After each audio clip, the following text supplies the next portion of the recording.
Boa noite a todos. Bem-vindos à terceira palestra do nosso ciclo de palestras ensaios sobre política. Hoje falando sobre hegemonia política, seus conceitos, seu uso no dia de hoje e seu uso nos debates do dia de hoje. Novamente agradecer por todos a presença mais uma vez, continuando aqui o nosso ciclo. Ainda restam mais 2 semanas, vou renovar o convite ao fim da palestra. E sem mais delongas, vou apresentar os nossos convidados que vão compor a mesa de hoje.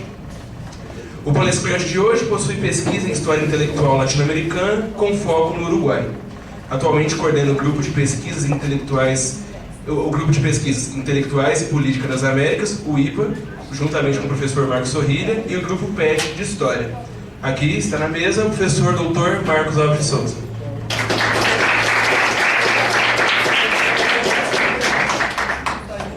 Para compor a mesa, fazendo o debate e os comentários, o comentador convidado também é membro do grupo IPA, Intelectuais e Políticas das Américas, possui pesquisa em História Intelectual Latino-Americana também e atualmente pesquisa História e Poesia, analisando o poeta Nicanor Parra.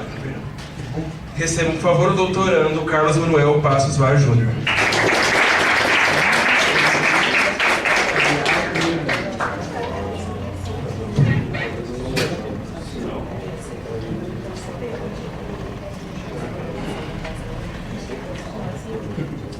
Bom, boa noite a todos.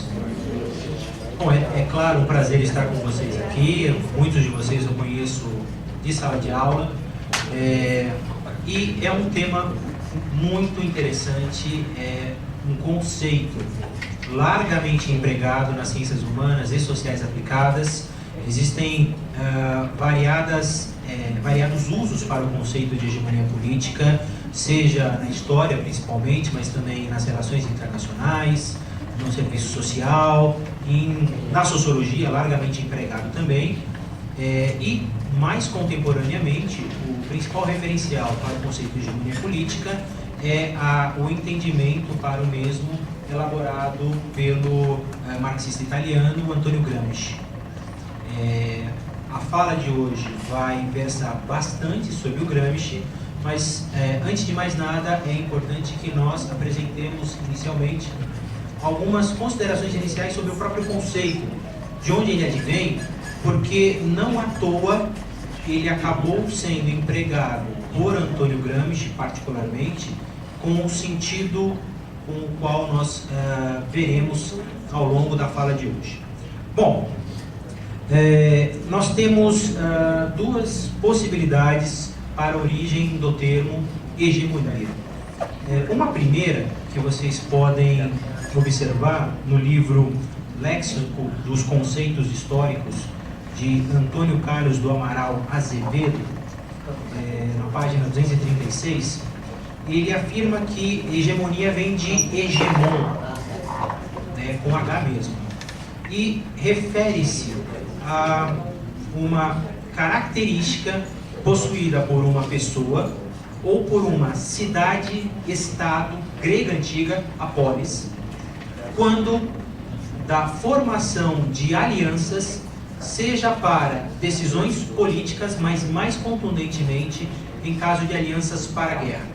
Então se entendia que era necessário que uma pessoa, um dirigente ou uma cidade-estado, uma polis, fosse considerada a cidade com hegemonia.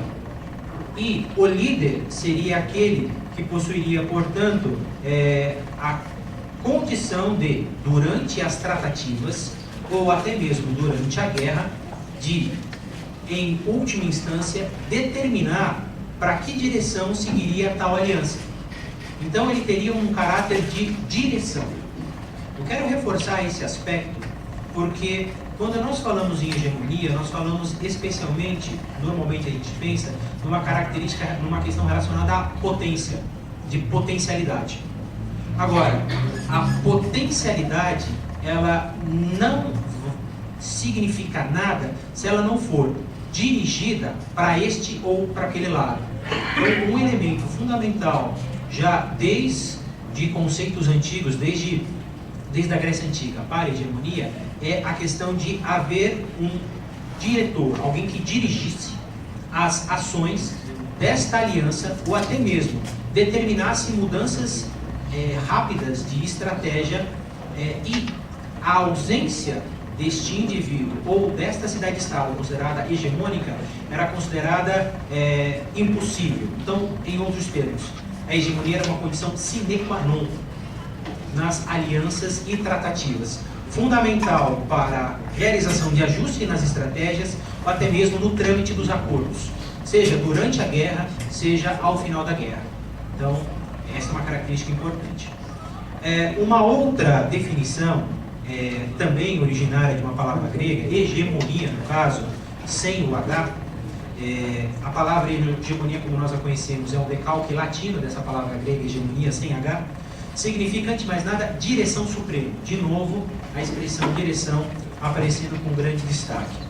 Ela foi usada para indicar o poder absoluto conferido aos chefes dos exércitos, chamados de hegemones, isto é, condutores, guias. Percebam que a expressão condutor ou guia, mesmo que fortemente ligada à questão militar, ela nos permite pensar a questão hegemônica para além do cenário militar. E isso vai ficar muito mais claro, especialmente a partir de novas interpretações do conceito, em particular na interpretação gramsciana do conceito de hegemonia. Então, pensando também nessa outra definição de hegemonia, nós teríamos a supremacia de um Estado-nação ou de uma comunidade político-territorial dentro de um sistema. Esta caracterização é fortemente importante para a área das relações internacionais. Então, uma cidade-estado, ou melhor, um Estado-nação, especialmente a partir da época moderna, que se pretende hegemônico, ele pretende a supremacia dentro de um sistema de Estados. Nós vemos bastante isso na disciplina de História das RI, ou História Moderna e Contemporânea, como lecionada no curso de RI, porque nós temos, particularmente nas considerações da História Moderna e História Contemporânea, uma larga trajetória europeia de estados que tentam caracterizarem-se como hegemônicos e que são combatidos por um pool de países, então por alianças externas que se formam para evitar que, em meio ao sistema europeu, formem-se hegemonias. Então, apenas para exemplificar, para quem não acompanha com as minhas aulas do curso de Relações Internacionais, nós temos uma primeira tentativa na época moderna com os Habsburgos, com Carlos V. Na sequência, nós vamos ter as tentativas borbônicas francesas, particularmente com Luís XIV e Luís XV, extremamente belicista. Ainda na França, com Napoleão Bonaparte, contido em 1815, o que leva à necessidade de um novo tratado para as relações internacionais, que é o Tratado de Viena de 1815. Uma nova tentativa hegemônica, mas em um cenário de 5 grandes potências, Napoleão III, ao mesmo tempo em que você tem as unificações alterando todo o esquema vienense do tratado. E no século XX, talvez a maior ameaça, e a mais conhecida evidentemente, tenha sido o nazifascismo, especialmente o projeto de Adolf Hitler, claramente inspirado do ponto de vista europeu na busca de um espaço vital, é uma consideração ratzeliana, de Ratzel, que já está presente ainda no Segundo Reich, com Guilherme II, mas volta fortemente na Alemanha do Terceiro Reich, essa ideia de você buscar um espaço vital, que nada mais é, no sentido ratzeliano, de a quantidade de terra ou território necessário para a consecução dos projetos presentes ou futuros para esta comunidade, para esta nação. Bom, enfim. Falando um pouquinho do conceito de hegemonia nas relações internacionais, porque eu sei que nós temos aqui um público também da área das RI, é importante dizer que, claro, largamente utilizado por talvez as duas grandes primeiras teorias das RI, tanto o realismo quanto o liberalismo, entendido muito mais sobre o aspecto militar ou econômico, é possível entendê-lo também nas RI como uma preeminência buscada por um Estado, não apenas no sentido militar ou econômico, mas também na área cultural.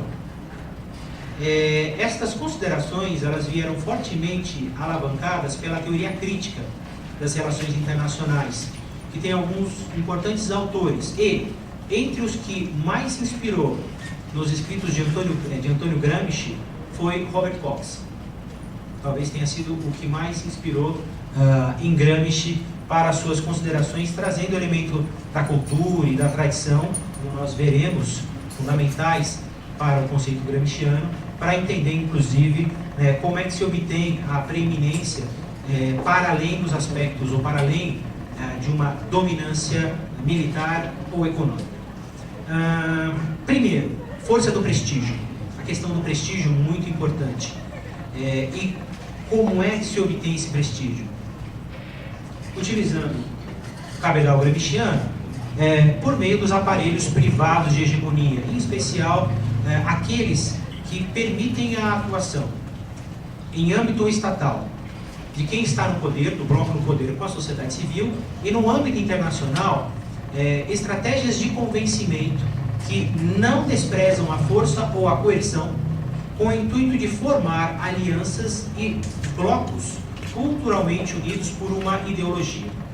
A análise da Guerra Fria ela pode ser fortemente estabelecida por meio desse viés, com dois modelos ideológicos postos, que não apenas são modelos de força, de coerção, mas também são dois modos de viver apresentados como duas opções para a sociedade humana. E os estados que orbitavam os dois grandes polos, União Soviética e Estados Unidos, acabam sendo enlaçados por relações também relacionadas à força do prestígio, para além da força econômica, para além de apoios financeiros militares, acordos de mútua defesa, etc. E é importante dizer que, nesse sentido, nas RI, esse prestígio ele traz subentendido um elevado potencial de intimidação e coerção. Vamos dar um exemplo de história latino-americana, mas é fortemente empregado para a história do Brasil. Então, o Brasil, de Getúlio Vargas, buscando se posicionar no cenário do crescimento dos totalitarismos europeus e diante dos Estados Unidos com o New Deal, rapidamente ou claramente se posicionando a favor de dois dos seus aliados europeus, França e Grã-Bretanha, o Brasil acabou sendo enredado ou acabou se posicionando ao lado dos Estados Unidos, não apenas a partir de um acordo de mútuo benefício. O Brasil passaria a fazer parte da órbita de influência dos Estados Unidos, eventualmente mandaria tropas se a guerra viesse a acontecer, mas nós temos a formação de um birô de assuntos culturais e econômicos entre Estados Unidos e Brasil, que vai significar fortemente a entrada do American Way of Life no Brasil. E, em tese, em contraparte, nós teríamos a entrada da cultura brasileira nos Estados Unidos, ou de elementos de nossa cultura. O que se verifica analisando esta relação que traz alguns personagens como Walt Disney, é a época da criação, por exemplo, do Zé Carioca, é a época em que Carmen Miranda, essa portuguesinha que dizia retratar o Brasil, vai mostrar uma imagem exótica do Brasil, praticamente nos colocando no mesmo rol pejorativo com que os americanos já consideravam a América Central. Então o Brasil entra no meio das repúblicas das bananas, literalmente com vários cachos de banana carregados à cabeça da Carmen Miranda, entre outras demonstrações de que essa relação era bastante desproporcional. E se esse momento, que também é considerado, o governo Vargas, de elevado nacionalismo, anti-imperialismo, conseguiu aceitar a introjeção desses valores americanos por conta de um acordo, a gente poderia pensar que isso se deu por meio de estratégias de convencimento, eventualmente de intimidação e coerção, e que se concretizaram por uma estratégia de busca pelo consenso que não precisou passar pelo crivo oficial do Estado, mesmo que ele tenha lavrado esse acordo, mas acabou passando pela abertura de espaços de comunicação da cultura americana à nossa sociedade civil e, consequentemente, a entrada de chegada no Brasil de valores que, depois de algum tempo, acabam também se confundindo ou se misturando com as nossas próprias percepções sobre o nosso modo de viver.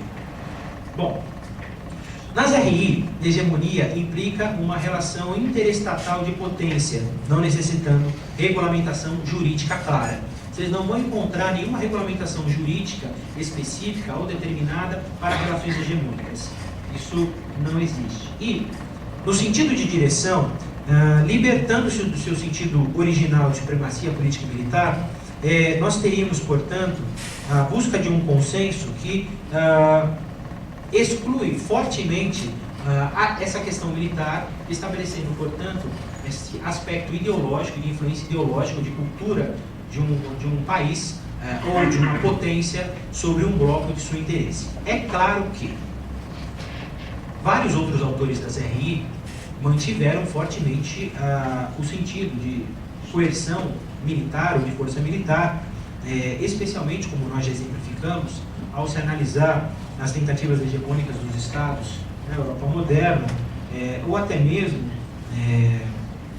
durante a Guerra Fria. É uma questão também de viés dos autores ao utilizar esse conceito de hegemonia. O Robert Cox, como eu já falei, fortemente inspirado no Gramsci, ele vai afirmar que a hegemonia internacional não deve ser equacionada como um simples domínio militar ou material, como fazem os realistas, e nem ser considerada um bem público desejável, como o internacionalismo liberal acaba por propor. O que o Robert Cox acaba por salientar? Existe a possibilidade, portanto, superando o realismo e o liberalismo, da busca de um consenso ideológico incorporador entre dominantes e dominados. Então, a gente normalmente acaba pensando que a hegemonia ela é defendida apenas por aquele que, nessa relação interestatal, figura como dominante. Mas ela é também defendida nesta relação, ou ela é praticada por aqueles que nessa relação são subordinados. Então essa relação ela é muito íntima, não é necessariamente evidente nas relações internacionais que um país subordinado venha a lutar contra esse sentido de hegemonia incutido por aquele que domina. Esta relação, uma vez instituída, ela tem larga duração porque ela foi confirmada por elementos ideológicos, de cunho ideológico, de cunho cultural. E nós sabemos, particularmente na história, que as transformações de âmbito cultural ou ideológico, elas só se processam depois de muito tempo. Bom, finalmente, nesse rápido en passant sobre o conceito de hegemonia nas relações internacionais, é importante dizer que as análises do Robert Cox, elas voltam-se especialmente para o fenômeno da globalização. Ele entende a globalização como uma globalização de cima, levada a cabo por estados que tentaram retirar o poder por forças neoconservadoras dos anos 80, como Ronald Reagan, Margaret Thatcher, que buscavam retirar o poder de forças tradicionais de oposição ao governo, particularmente o movimento sindical. E, para o Robert Cox, esse processo foi muito bem executado, levando a sociedade a crer num longo processo de convencimento e busca por consenso de que a globalização traria benesses e aproximaria todos uns dos outros. E o que o Cox, digamos assim, sugere é que os movimentos trabalhistas fortemente afetados por esta ideologia hegemônica neoconservadora dos anos 80 e os novos movimentos sociais que vêm nos anos 90 e no início do século 21, eles busquem se mobilizar e se afirmar com alianças para frear a globalização ou até mesmo revertê-la, nem que seja no sentido de uma globalização de baixo para cima, apresentando seus elementos. Talvez nós possamos pensar em reuniões como, por exemplo, o Fórum Social Mundial, que nada mais é do que uma maneira desses grupos se posicionarem diante de um projeto hegemônico neoconservador, na perspectiva do Fox, claramente visível na reunião do G8 ou nas reuniões do G20, né, que vão pensar economicamente, vão pensar em alianças econômicas, a revelia de direitos conquistados ao longo do século XX, particularmente dos direitos trabalhistas, entendidos como obstáculos a um novo avanço significativo do progresso industrial e ainda numa perspectiva de que em algum momento esse progresso material viria a trazer benesses para a sociedade como um todo, o que até agora não foi visualizado. Bom, falando do conceito de hegemonia em Gramsci. Bom, a gente fala de Gramsci, rapidamente. Gramsci é um intelectual marxista italiano, ele nasceu na Sardenha, né? Portanto, nesta ilha italiana. Ele tinha uma saúde muito frágil, mas isso não impediu que ele se dedicasse com muito afinco aos estudos. O seu pai teve grande dificuldade de mantê-lo em escolas de qualidade, até que uma reviravolta permitiu que ele frequentasse a Universidade de Turim, se diplomasse e a partir de então se figurasse como uma das lideranças marxistas mais destacadas da Itália. Ele acaba rapidamente fazendo fileiras tanto ao Partido Socialista quanto ao Partido Marxista e quando o fascismo ganha espaço com o golpe de Mussolini, já em 22, ele acaba sendo uma das pessoas que mais fortemente ficam na mira das autoridades e do judiciário italiano a partir de então. Passando um tempo em Moscou como representante italiano da Internacional Socialista, ele vai acabar conhecendo a sua esposa num momento em que ele estava se recuperando de uma depressão muito grande. Essa esposa de origem russa, Júlia, né, vai lhe dar os seus 2 filhos e ele vai ter uma vida bastante conturbada em casa, porque a sua esposa tem distúrbios mentais e se juntam às dificuldades que ele enfrenta por conta de sua representatividade no marxismo e no socialismo italianos, e a vida dele não vai ser fácil até que, de volta à Itália, para cumprir funções do partido, ele acaba sendo aprisionado e o juiz que o julga e que ordena sua prisão, já em 1926, afirma que ele era uma pessoa de aparência, digamos assim, traduzido livremente, meio tosca e meio ridícula, mas que ele tinha um cérebro poderoso demais e perigoso demais. Fala semelhante vai ser feita pelo próprio Benito Mussolini, ao referir-se ao Gramsci quando na cadeia. Por sua projeção política, ele vai, mesmo que nos primeiros anos, passar por a prisão de Turim era terrível. A debilidade física dele, a saúde debilitada, vai levar ele para cárceres menos rigorosos. E ele vai poder, no cárcere, produzir os famosos cadernos do cárcere, ou os quaderni em italiano, né? Caderni del cárcere, né? E os cadernos do cárcere, eles não têm uma organização muito clara dos temas tratados pelo Gramsci a respeito da vida italiana, a respeito de política, a respeito de outras opções à revolução, a revolução operária pela força, né? E estas anotações dele em cadernos acabam sendo retiradas da Itália e levadas à Rússia pela cunhada dele, pela irmã da Júlia, depois que ele vem a falecer em 1937, quando a saúde dele vai se debilitando. São 30 e tantos cadernos e alguns países, inclusive o Brasil, nos anos 90 e 2000, tentaram organizar o conjunto dessas informações do conhecimento gramsciano em tomos específicos, selecionando nesses 30 e tantos cadernos aquelas notas, parágrafos e notas que tinham a ver com as temáticas. Então, no Brasil, nós tivemos organizado por Carlos Nelson Coutinho, os intelectuais e a organização da cultura, Maquiavel, o Estado Moderno, entre outras obras, né?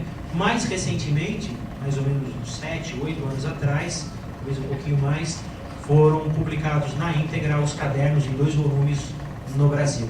Claro, como a gente sabe que é um mercado editorial, e você precisa ter algumas instruções para ler os cadernos, porque os comentadores de Gramsci acabam apresentando essas notas com um formato muito específico, né?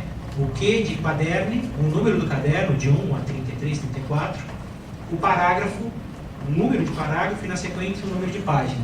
Então, quando vocês veem uma anotação de um comentador de Gramsci, como Q1, 44, 65, significa caderno 1, parágrafo 44, página 65. Então, a gente tem a íntegra, sem edição, e, a partir daí, a gente tem que entender um pouquinho melhor a forma de pensar de Gramsci, inclusive sobre o conceito de hegemonia. Bom,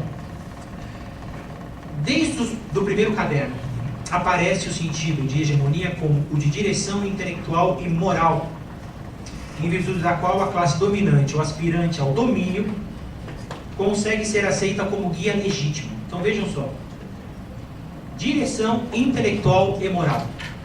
Antes de mais nada, nós temos o universo da cultura, o universo do pensar e a ideia predominante de buscar o domínio e conseguir ser aceito como guia legítimo, transformando-se em classe dirigente e obtendo o consenso ou a passividade da maioria da população diante das metas impostas à vida social. Vocês podem ver essa tradução, essa interpretação inspirada em Gramsci, por exemplo, no famoso Dicionário de Política do Norberto Bobbio, né? Então percebam, hegemonia não é exercida apenas por quem está no poder, ela é exercida também, ou ela tem que ser exercida, é esse o termo, ela deve ser exercida por todo grupo que pretende ou que almeja o poder. Então a hegemonia, ela vai sempre aparecer nessa disputa que tem no cenário da sociedade civil o seu palco de disputas. Como é que se disputa hegemonia? A atuação intelectual, portanto, se coloca entre aqueles que são forças contra-hegemônicas ou aqueles que são forças hegemônicas e conectam essas forças com a sociedade civil. E essa sociedade civil influenciada vai acabar chegando ao consenso ou à passividade. A passividade interessa sobremaneira ao bloco que está no poder, ao grupo que está no poder.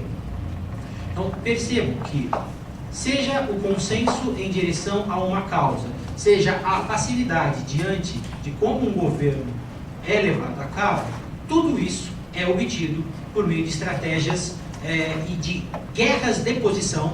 É uma expressão gramsciana que se aproxima do cenário militar, mas são guerras de posições ideológicas. Então, vamos lembrar também que Gramsci é um intelectual da Revolução. E, para a Revolução, para além da ortodoxia de Moscou, os operários chegariam à consciência histórica de sua exploração, subverteriam o status quo, levando a cabo uma revolução operária que poderia contar ou não, de preferência sim, com a massa camponesa também conscientizada. Gramsci vai além.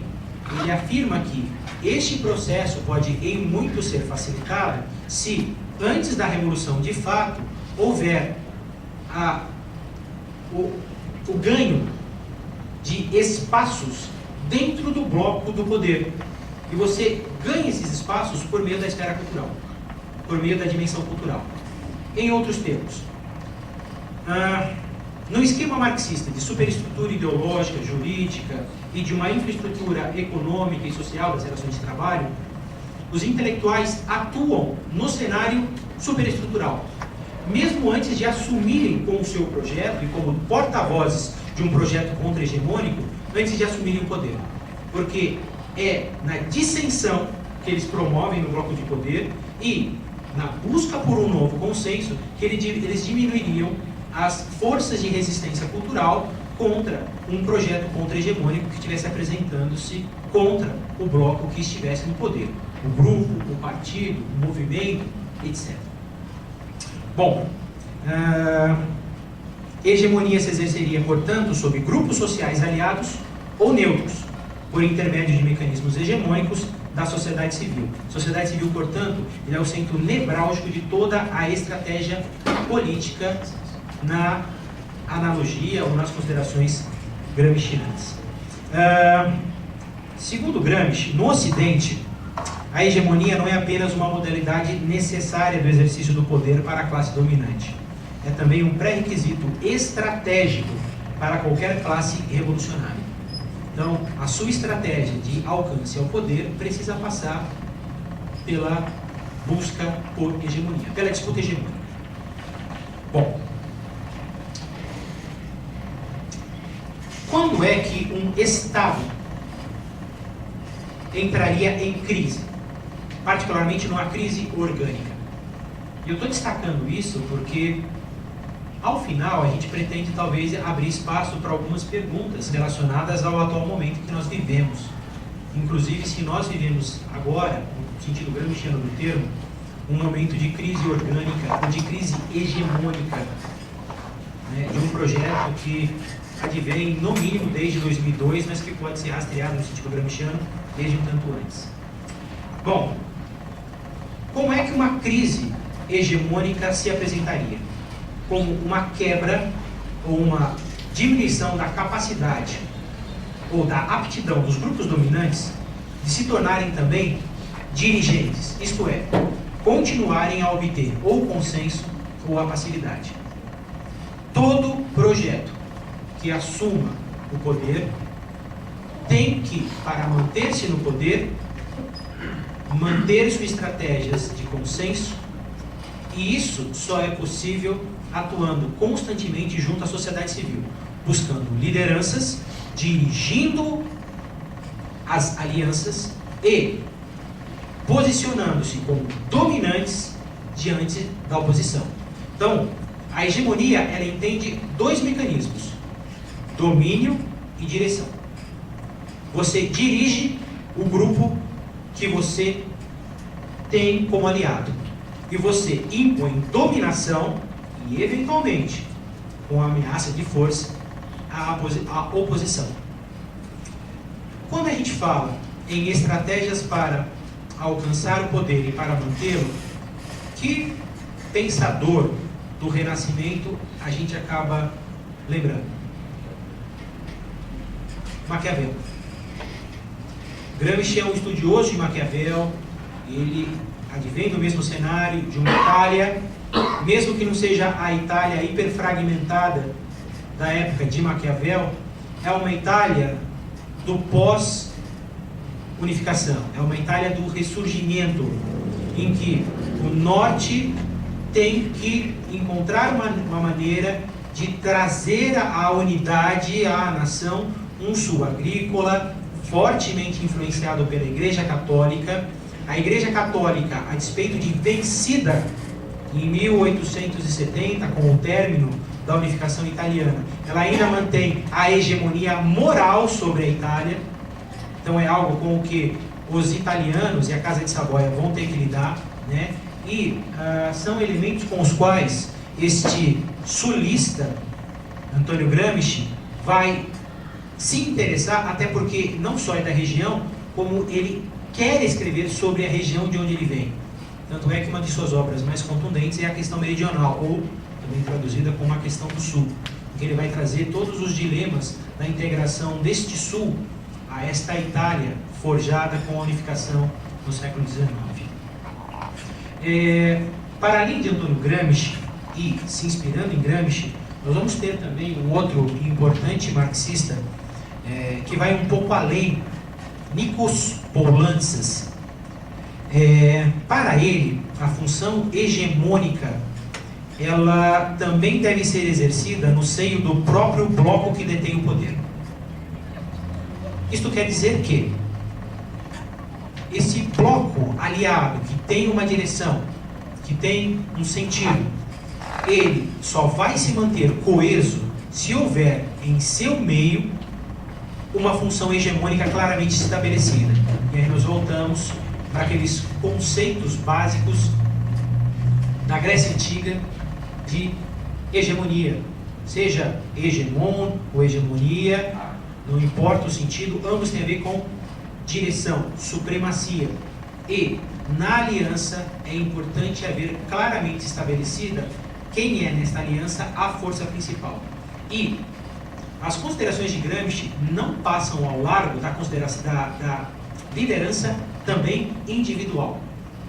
O papel que a liderança individual tem na manutenção da coesão desse bloco no poder, e a coesão desse bloco no poder também se dá por uma disputa hegemônica.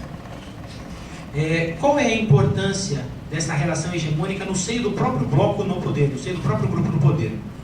Regular contradições existentes entre as diversas classes ou frações de classe que compõem o bloco no poder e, idealmente, com isso, cada um renunciaria aos seus interesses imediatos, interesses econômico-corporativos, em benefício do comum interesse político pela exploração e domínio das classes subalternas.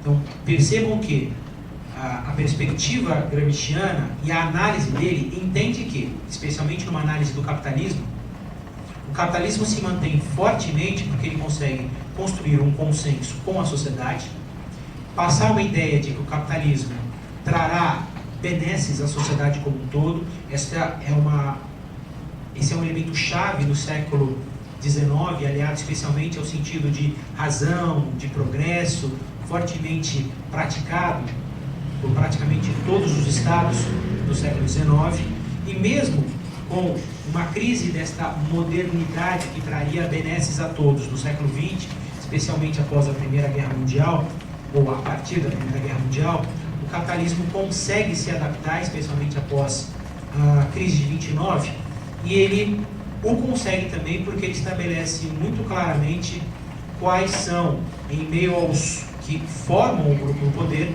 aqueles que têm a direção. E essa direção é fundamental para que se resista a qualquer força contra-hegemônica, contra a hegemonia capitalista, né? E, portanto, um desafio apresentado por Antônio Gramsci à revolução nos países capitalistas, seguindo aquilo que lá no século XIX o próprio Marx havia idealizado como a revolução proletária acontecer em primeiro momento nos países em que a exploração capitalista mais fortemente se estabeleceria. E não foi o que aconteceu, historicamente falando. Bom, hegemonia, assim, atuaria então como um princípio de unificação dos grupos dominantes e também um disfarce do domínio de classe. Então esse é um outro elemento importante. Quando você estabelece uma política de consenso, fazendo parte do bloco do poder, você precisa criar estratégias que disfarcem este predomínio, particularmente afirmando que se governa para o todo, sem que os interesses de classe estejam sendo favorecidos. Bom, como trazer isso para uma análise histórica e talvez facilitar a compreensão do conceito de hegemonia política? Como apresentado, eu sou um especialista em história do Uruguai, particularmente a história uruguaia da transição, da primeira metade do século XX, transição de 19 para o 20, da primeira metade do século XX, e em minhas análises eu focalizo um movimento político reformista chamado de pagismo.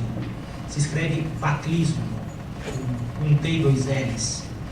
É uma referência a José Bagi y Ordóñez, presidente uruguaio em dois momentos no século XX, 1903 a 1907, 1911 a 1915, mas uma figura destacada da política uruguaia desde o final do 19 e até a sua morte em 1929. Ele foi uma espécie de eminência parda uruguaia até a sua morte.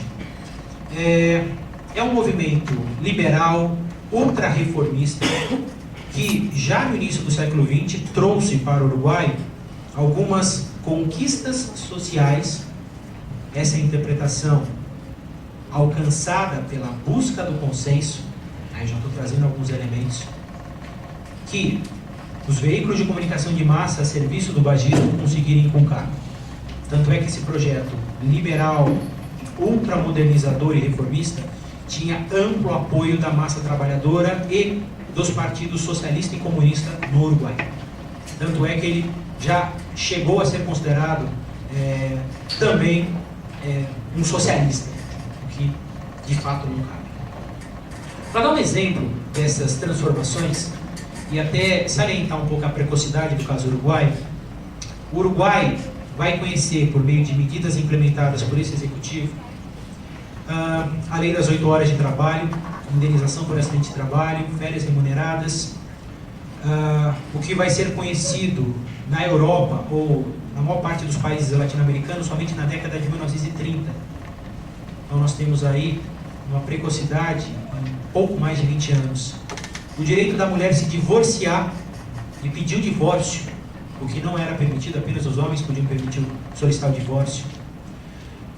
Um ataque claro ao predomínio da igreja nos assuntos do Estado, mesmo num país ultracatólico. Um anticlericalismo muito destacado, o que vai levar inclusive o bagismo a exigir a retirada de todos os crucifixos e imagens do catolicismo e todos os prédios públicos do Estado, inclusive das Santas Casas de Misericórdia. Então, nenhum leito de enfermo podia ter em sua cabeceira um crucifixo, nenhuma imagem religiosa, nenhuma repartição pública, entre outras medidas. O que nós podemos observar? As transformações implementadas, primeiramente por José Bagé Ordóñez, mas pelos bagistas no poder, considerando que o bagismo assume o poder em 1903, com o próprio presidente José Bagé, e só saem do poder em 1958, nós temos um claro predomínio de uma facção do Partido Colorado. O Uruguai era, então, praticamente bipartidarista. O Partido Colorado e o Partido Nacional, também chamado de Partido Branco, são nomes que advêm da época do século XIX, das lutas caudilescas, em que eles usavam lenços vermelhos ou brancos nas disputas, enfim, caudilescas. E o Partido Colorado, de onde advém o bagismo, já havia assumido o poder desde 1978. Então, o Partido Colorado governou ininterruptamente o Uruguai de 1878, até 1958. E nesse largo período, os bagistas governaram de 1903 a 1958. Mesmo quando golpes de Estado romperam com a Constituição bagista de 1919, o golpe foi perpetrado por um bagista. E quando o golpe foi derrotado, ele foi derrotado por outro bagista. Todos os presidentes são bagistas, todos. Só para deixar claro, por que eu não estou falando que são presidentes colorados? Porque existem a questão de listas eleitorais que fazem parte de cada um dos partidos tradicionais. E a lista bagista, no início do século XX, era apenas uma. Em 1958, já se contavam mais de 10 listas que se chamavam de bagistas. Eu vou dar um exemplo. São semelhante aos vários peronismos que existem na Argentina, como o menemismo, como o kirchnerismo, entre outros. Todos buscam uma ideia força semelhante, mas não necessariamente advogam as mesmas causas. Tanto é que nós vamos ter disputas entre bagistas, opositores ao bagismo principal. Enfim, um cenário político-partidário muito interessante na história uruguaia de 1903 a 1958. O que eu quero destacar? E para trazer a questão dos conceitos gramscianos, especialmente de hegemonia, para a análise desse período histórico. A busca ou alcance ao poder dos bagistas vai se dar pelas urnas, depois de anos apresentando um projeto e necessidade de reformas infraestruturais. E a resposta vem nas urnas e a eleição em 1903. Quando, em 1907, depois de importantíssimas e radicais mudanças, ele deixa o poder, porque não era permitida a reeleição sucessiva, José Bagé força-se a um exílio porque a sua presença atrapalharia o seu sucessor, também bagista, visto que se esperava, a sociedade esperava, que esse presidente que assume depois de Bagé consultasse o velho presidente para a continuidade das mudanças. Então ele se afasta, vai para a Suíça, vai conhecer a Confederação Helvética Suíça, volta e se reelege em 1911, vai governar até 15. Ele vai propor a substituição do executivo no Uruguai de um executivo tradicional, presidencialista, para um executivo no sistema da Confederação Helvética Suíça, um sistema colegiado de governo, em que a cada ano nós teríamos um presidente da República, num total de 7 membros, e desses 7 membros, 4 seriam do partido predominante, o Partido Colorado, especialmente do bagismo, e 3 membros seriam convidados da oposição nacionalista, ou branca. O interessante é que, o que no papel é muito bonito, trazer a oposição e buscar consenso, no sentido hegemônico do termo, acabava por se configurar na prática, na manutenção do exercício do bagismo, porque não mudou o dispositivo de reeleições a cada 4 anos. Então governavam primeiro os 4 bagistas, quando viriam os governos dos 3 nacionalistas, nova eleição, novo conjunto de membros do colegiado, e assim sucessivamente. O conjunto dessas mudanças, no primeiro momento, entusiasmou a sociedade. Mas que sociedade é essa? Fortemente imigrante. Montevidéu, por exemplo, tem uma população de 55% de pessoas que não nasceram no Uruguai, vieram de fora ou são descendentes de italianos, franceses, alemães, etc. Nós temos uma forte migração campo-cidade. São pessoas que não estão acostumadas às formas urbanas de viver, nem às formas democráticas, inclusive a eleição. Elas esperam a condução do seu voto e do seu direito de decidir por um líder local, que eles não vão encontrar na cidade. E é nesse cenário de massas, que vai atuar o bagismo. Bom, estas massas, inclusive as massas trabalhadoras, super empolgadas, até que o ritmo de mudanças no segundo período de Bage é tão intenso que a sociedade começa a se assustar. E esse susto, esse temor é percebido pela oposição, que trabalha este medo, esse radicalismo de mudança. Trabalha com o quê? Trabalha com um elemento que Gramsci fortemente destaca: tradições. Você não pode pensar num projeto hegemônico que descarte folclore e tradição. Trabalhando esses elementos, a oposição, pelos mesmos veículos de comunicação de massa, os jornais periódicos, vai trabalhar fortemente numa campanha não difamatória, porque há grande apoio ao bagismo, mas numa campanha anti-ritmo de mudanças, para que houvesse um freio ao ritmo de mudanças, para que a sociedade pudesse se acostumar. Isso se configura nas eleições chamadas pelo bagismo, pelo próprio José Bage, a formação de uma Assembleia Constituinte, que é formada por uma maioria anti-reformista. Então nós temos um governo reformista, uma Assembleia Constituinte anti-reformista e, em tese, se avizinhando um conflito entre 2 projetos. Porém, o projeto da oposição, ele ainda não estava sólido ou alinhavado ou firmemente estabelecido como consenso na sociedade. Resultado: o bagismo soube estabelecer acordos, conseguiu estabelecer consensos com essa Assembleia Constituinte, e nós tivemos uma Constituição que é, em parte, reformista e, em parte, manutenção de tradições. Um exemplo: o executivo resultante dessa nova Constituição, a Constituição de 1919, traz um executivo bicéfalo, onde não existe um presidente da República, mas passa a existir também um colegiado. Portanto, um executivo bicéfalo que não funciona, porque o que o presidente e o colegiado acabam por decidir, acabam muitas vezes por se chocar. Isso não muda o fato de que o bagismo continua fortemente atuante, mesmo com a crise de 29. Temos um golpe de Estado, a reversão do sistema colegiado, o bicéfalo, o questionamento de uma série de medidas trabalhistas e previdenciárias estabelecidas lá atrás, rapidamente anuladas pelo vice do golpista, que era um bagista. O vice, também bagista, assume o poder e volta tudo como era antes. Volta tudo nos moldes do bagismo. Resultado: em 1942, já em plena Segunda Guerra Mundial, nova Constituição e a implementação de um colegiado pleno no Uruguai.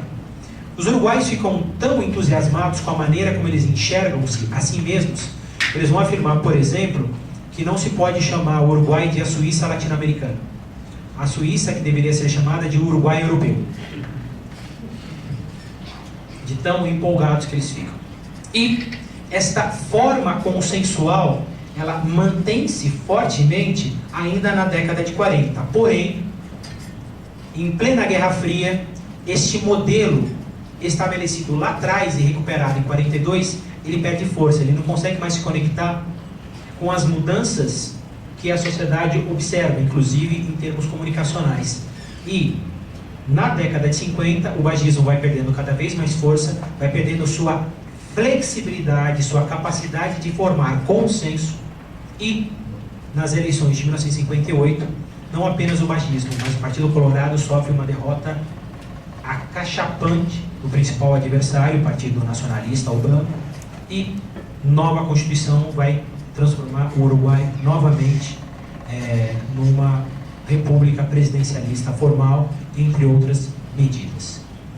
Trazendo esta história, essa breve história uruguaia, para o sentido gramsciano, o que nós temos para a terminologia gramsciana? Nós temos um projeto contra-hegemônico bagista, que se torna hegemônica, em 1903, mantém-se no poder enquanto consegue estabelecer consenso, consegue anular projetos contra-hegemônicos, inclusive da oposição, mesmo que tenha havido um freio ao processo reformista, adapta-se e forma uma cultura política bagista que é firmemente defensora de alguns valores. Acordos. Busca pelo acordo político ao invés do resultado pela guerra. É a superação das guerras civis do século XIX. Nada mais a ser resolvido pelas armas, e sim pelo acordo. O parlamento é o principal cenário para essas discussões. Chamar a oposição ao governo. Isso aparece fortemente, pelo menos muito mais discursivamente do que na prática, mas é um elemento muito forte. Esta maneira de o Uruguai se enxergar para além do que é o restante da América Espanhola e do próprio Brasil. O que nós chamamos de excepcionalidade uruguaia. Eles são excepcionais, algo que voltou fortemente com novos elementos durante a presidência do presidente Mujica, que não apenas mostrou-se à frente do seu tempo, mas foi uma presidência aplaudida internacionalmente por seu equilíbrio. O equilíbrio como um valor é um elemento que advém do bagismo, mas advém nesse cenário em que as disputas foram travadas pelo ambiente da imprensa, dos diários, das revistas, mas sempre em termos de cordialidade e numa disputa claramente cultural e política. Bom, este é um exemplo histórico de preeminência de um movimento reformista que mudou muito ao longo dos anos. Não dá para você comparar, por exemplo, o bagismo dos anos 40, que inclusive teve o sobrinho do presidente José Bage governando, Luiz Paz de Berres. Mais recentemente, nos anos 2000, o filho deste último, Jorge Bage Bañez, foi presidente também do Uruguai. Sem contar o pai de José Bage, ainda no século XIX, Loureiro Bage, 4 gerações de Bages como presidentes da República. Uma tradição fortemente alicerçada no controle de veículos de comunicação de massa, especialmente dos jornais, e a partir dos anos 40, de rádio. Aparelhos privados de hegemonia, aparelhos ou instrumentos de atuação junto à sociedade civil. Numa guerra de posições em que o próprio presidente Bage se empenhou claramente, inclusive estabelecendo diálogos, debatendo questões publicamente no seu jornal e abrindo as portas do seu jornal aos seus opositores na íntegra, sem edição, para que eles pudessem discutir questões de política nacional, como, por exemplo, o debate que ele estabeleceu com um comunista uruguaio que questionava o governo bagista em 1917. Enfim, 3 meses de debates que envolveram os mais variados assuntos, inclusive se o Uruguai iria ou não mandar tropas à Primeira Guerra Mundial. Enfim. A partir daí, a gente pode inferir uma análise da atual conjuntura brasileira, da atual conjuntura política partidária, política cultural brasileira, às vésperas da eleição, talvez aí 1h30 do último debate presidencial, no veículo de comunicação mais consagrado, com mais influência no Brasil, o que a gente pode inferir do conceito de hegemonia política para a situação que o Brasil vive agora? Isso é uma questão importante. Sempre lembrando que Gramsci estabeleceu suas análises, de novo, numa conjuntura muito específica. E outros autores, inclusive José Nicol, pensaram firmemente numa tradução desses conceitos à realidade latino-americana, incluindo o Brasil. Mas uma tradução que não é simplesmente uma tradução ipsis literis, uma tradução com cuidado, pensando conjuntura, sem forçar resultados, mas, em especial, pensando que esse modelo de interpretação ele não pode ser simplesmente encaixado em qualquer cenário ou conjuntura. Ele precisa ser, digamos assim, se você for utilizar o cabedal gramsciano, os conceitos gramscianos, você precisa ter muito cuidado e pensar que os elementos de cultura e folclore de cada país são distintos e que, portanto, eles influenciam, inclusive, na força de um discurso hegemônico e, em especial, no processo de busca por consenso. Tudo bem? Então, vou deixar para as perguntas algumas considerações, adiantando uma que o Carlos com certeza vai me fazer, e aí vocês vão pensando enquanto ele fala também, se nós estamos vivendo uma crise hegemônica do petismo, por exemplo, ou do lulismo, depois de 4 eleições sucessivas do PT, se nós estamos vivendo um período como esse, mesmo sem saber o resultado, mesmo sem saber o resultado do primeiro turno, se nós vamos ter um segundo turno com PT e Bolsonaro, nós estamos vivendo um período de crise hegemônica, no sentido gramsciano do termo, crise do petismo como movimento, como discurso hegemônico.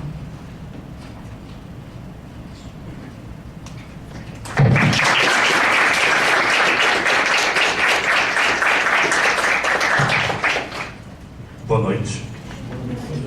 Antes da evasão, porque quando o professor acabou de falar, as pessoas vão embora e isso é normal, eu já estive aí do lado de vocês, não vou me aborrecer, não vou ficar triste, acontece mesmo, não tem problema. Mas antes disso acontecer, eu preciso dar só um recadinho.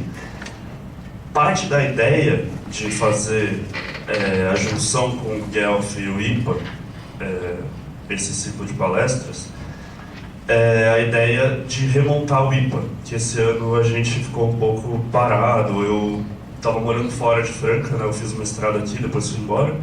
O Fred, que é um doutorando também, agora acabou o doutorado, também foi embora.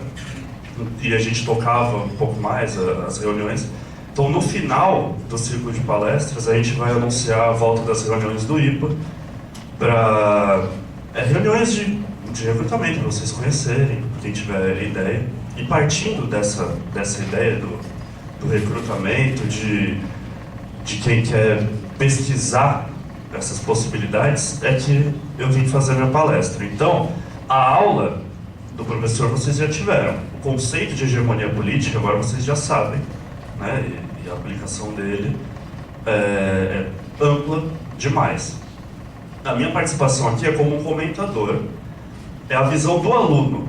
Putz, beleza, o seu conceito super complexo, putz, é uma palestra densa, importante, realmente dá para pensar, mas e aí, eu que sou aluno, como que eu penso isso para pesquisa? E outra coisa também, eu particularmente não pesquiso o conceito de hegemonia, não é aplicado à minha pesquisa. O conceito de cultura política também não, que foi a palestra anterior, mas a gente está sempre pensando nisso. E como pensar isso para a política? Né? Mais do que isso, quando o Felipe, né? Eu só aqui só conheço o apelido dele. Quando ele me apresentou, ele apresentou meu currículo Lattes aqui, né? Brevemente. Eu estudo história e poesia, a intersecção do discurso poético na história.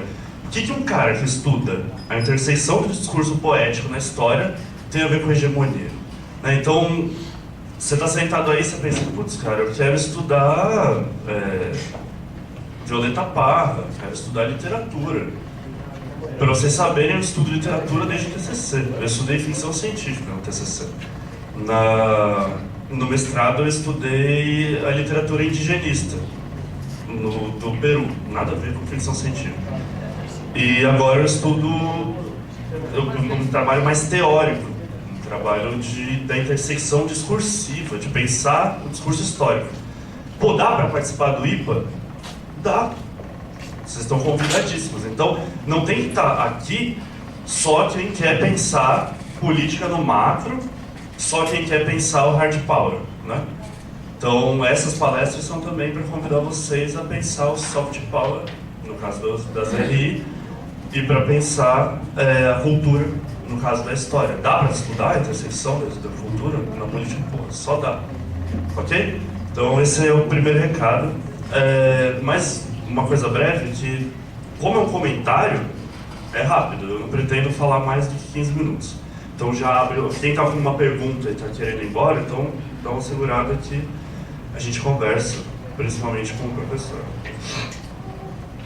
Dito isso, eu vou começar dizendo mais ou menos o que eu vou fazer. Eu tenho duas ou três perguntas já abertas para o final, que são para vocês, né, que vocês podem reformular elas para trazer para a gente, ou responder, e são também para o professor. Para chegar nessas perguntas, eu só separei mais ou menos como é a visão nossa do aluno para começar a pesquisa, né, em cultura na política, que eu ia dizer tudo, mas tudo é forte, que é muito do que Gramsci beneficia a gente, é muito das portas que ele abre. Então, eu vou começar pelo final, inclusive, para vocês verem como é curto. A grande pergunta que o Gramsci faz é: como é possível uma coerção do Estado, ou seja, como é possível o Estado se gerir, governar coercitivamente, sem violência? Essa é a grande pergunta que ele faz. Por que ele faz essa pergunta? E por que essa pergunta é importante? Porque ele está preso, porque ele foi derrotado, ele viu a ascensão do fascismo. Então ele vive um estado de abandono, não um abandono econômico, quase um banzo, né? Um abandono social, político. E quando ele se vê nesse estado de abandono, ele pensa a transformação total. Não a transformação histórica total, né, de bloco histórico, que são outros assuntos, mas a transformação de uma concepção de mundo. O que foi derrotado nele? A concepção de mundo. Então ele vive um estado de abandono. Outros dois exemplos de estado de abandono, curiosamente, estão na poesia. E isso faz uma intersecção com o meu trabalho. Um poeta romântico chamado Hölderlin, um alemão, ele é muito conhecido no século XX por se pensar a questão do abandono, muito parecida com o que o Gramsci pensa. Num dos poemas dele, numa das elegias, do Pão e Vinho, na 7ª seção, ele vai dizer: depois do abandono de Deus, para que poetas em tempo de penúria? Que é mais ou menos a questão que o Gramsci vai formular. Para que uma literatura que não é popular? Para que uma literatura que não está dialogando com o nosso abandono? Os nossos concidadãos estão lendo Dumas, estão lendo panfletos de Victor Hugo, né? Não estão lendo a nossa literatura popular. E a outra questão proposta do abandono, eu vejo em Theodor Adorno. Vocês com certeza já ouviram falar. Numa palestra sobre lírica e sociedade, ele vai dizer que só vai estudar a lírica poética quem foi abandonado pelas musas. Então, quando você não tem as filhas de Clio, de Mnemosyne, quando você não tem mais a Clio para te dar uma direção, para sociabilizar a sua pesquisa, quando você não tem uma sociologia da cultura, que era o que o Gramsci estava fazendo, e era o que o Adorno sentia, o abandono também, o abandono do Holocausto, o abandono de uma educação pós-Auschwitz, que ele vai propor, aí você vai estudar lírica, aí volta Tem uma frase boa da Pina Bausch. Ela diz o seguinte: tudo é dança. Quando você está andando e você não sabe o seu próximo movimento, é dança. É mais ou menos a mesma coisa que o Adorno vai falar. Esse é o momento que você se preocupa com a lírica. Esse é o momento que o Gramsci se preocupou com o interesse da arte, com a cultura. Não só com cultura, obviamente, mas com uma nova concepção de mundo. Certo? Já estou no fim. Então, o que é importante para um pensador da cultura na política? Que o Gramsci vai te dar, e essa palestra, como eu mostrei aqui mais ou menos, não é só Gramsci, né? Mas por que o Gramsci é importante? Até o leninismo, eu estou gritando, porque eu não sei falar isso. Até o leninismo, existia um pensamento do fortalecimento da sociedade política. Isso é que o Lenin vai ser revolucionário, o Lenin é revolucionário. A partir de Gramsci, há um fortalecimento da sociedade civil, e a praxis leninista, que era uma praxis que visava a sociedade política, vai passar a ser uma praxis onde a minha teoria e minha prática são para repensar o mundo. Quem vai fazer isso? O intelectual. Então, a renovação da história intelectual que o IPA propõe estudar, que é essa nossa ideia de estudar daqui para frente no IPA, né? A gente tem texto, não é só para historiador o IPA, tá? E IPA que eu estou falando é o Grupo Intelectuais de Política nas Américas, que pode terminar no final das reuniões em uma cerveja IPA, mas a ideia é reunião de estudo. Então, qual é a proposição a partir disso? O intelectual passa a ter outro papel que não necessariamente ocupar os momentos ou os lugares da sociedade política. Ele passa a compor organizações ou ideias que levem ao pensamento de um novo bloco histórico, né? Então, ótimo. Como que o Gramsci vai pensar que isso acontece? Isso é muito legal para finalizar aqui. Ele vai pensar que isso acontece, no momento dele, em vários locais. Todo mundo é intelectual. Mas um dos momentos onde mais acontece é nos partidos políticos. Ele vai dizer, em alguns momentos, nos quadernos, que até o empresário, até o dono da fábrica pode ser um intelectual orgânico.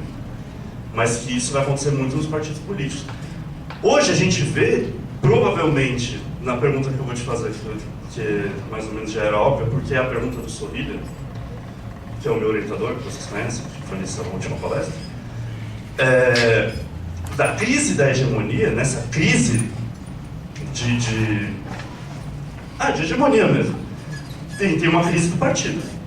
Hoje, no Brasil, a gente viu isso evidente nas jornadas de junho, não vai ter Copa, né? Na má leitura que foi feita disso, não só pela esquerda, mas também pela direita. E aí, não dá para pensar Gramsci mais, então dá. E dá porque o Gramsci é um pensador da contingência.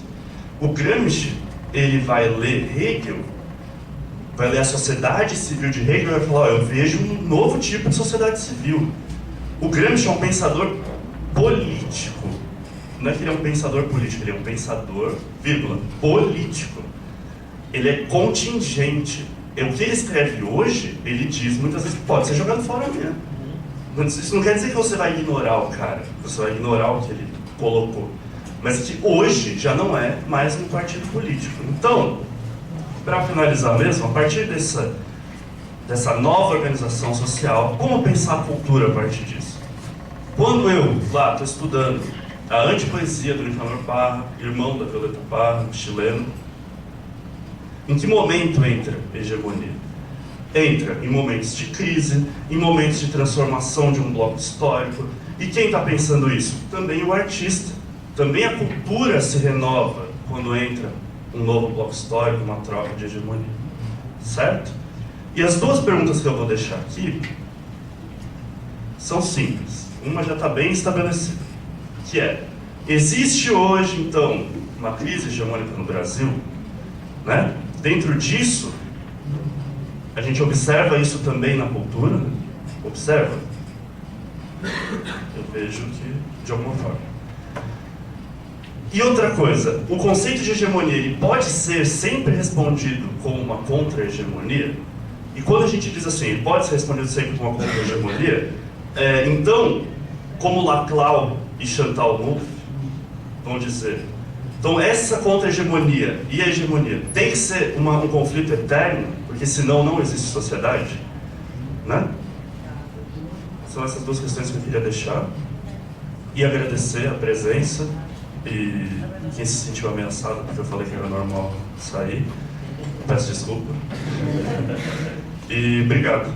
E obrigado ao pessoal do Guelph e etc. No final das palestras a gente fala melhor sobre essas reuniões do IPA. E quem quiser procurar a gente, eu imagino que o professor é super acessível até mais do que eu, fiquem à vontade, certo? Então, sempre por aí. Obrigado novamente.